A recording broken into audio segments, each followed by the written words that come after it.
Ladies and gentlemen, welcome to the channel. You've probably been asking yourself, can I charge my laptop with my cell phone charger? Well, this guide will give you all of the information that you need to know. So let's dive in.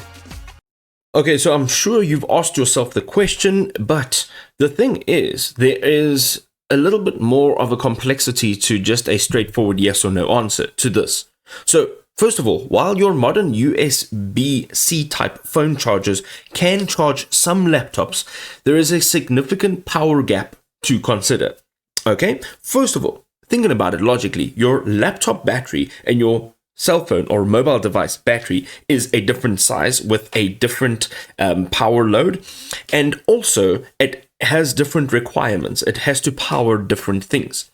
So most phone chargers actually deliver an 18 to 25 watt power. Okay, and while laptops typically require 60 to 100 watts for normal operation, there is some sort of a gap that can be bridged.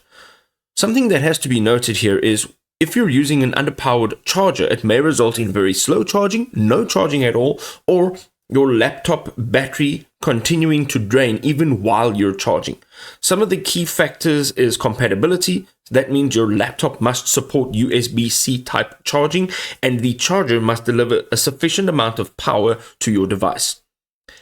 These are some of the things that you need to know before giving this a go. First of all, compatibility check. Verify that your laptop's USB-C port supports charging, because not all of them do. Some of them are only for data transfer. And then also identify the required voltage. Chargers that are below 30 watts will likely be insufficient. Look at your phone's charger with the USB power delivery that outputs at least 65 watts for most laptops. Some of the safety concerns, of course, this is the most important thing here. Using incompatible chargers risks slow charging and potential damage.